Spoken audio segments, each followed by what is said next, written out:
Լիքը մարդ ու այդ թվում նաև շատ մարզիչներ սխալմամբ մտածում են, որ մկանային աճի համար վարժության ամենակարևոր հատվածը այդ իսենտրիկն է, այսինքն երբ մկանը ձգվում է։ Սակայն իրականությունը հակառակն է։ Մկանային աճի համար ամենակարևոր մասը այդ concentric-ն է, այսինքն այն մասը, երբ մկանը ակտիվորեն կձգվում է։ Ու հիմա բացատրեմ ինչի։ Առաջին հերթին կարևոր է հասկանալ, որ մկանաթելերը ձգվելուց, այսինքն իսենտրիկի ժամանակ, մոտավոր 2 անգամ ավելի ուժեղ են, քան concentric-ի ժամանակ։ Այս նշանակում է, որ երբ որ դու նույն քաշով անում ես համ concentric շարժում, համ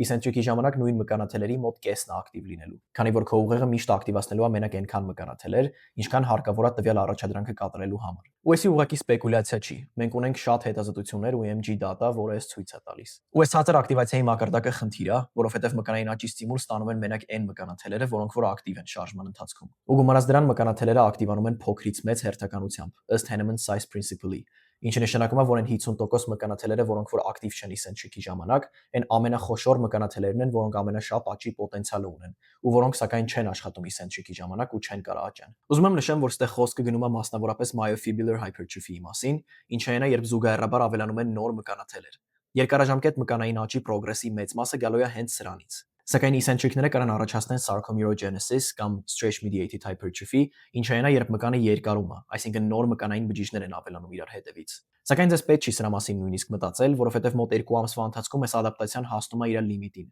ու դրանից հետո մկանային աճը գալու է մենակ myofibular hypertrophy-ից։ Իսկ սրա համար կարևոր է մենակ concentric-ը։ Stretch mediated hypertrophy կարելի է նաև ստանալ զուտ ռաստիճկաներ անելուց, բայց սրա մասին մի առանձին post-ում կխոսամ։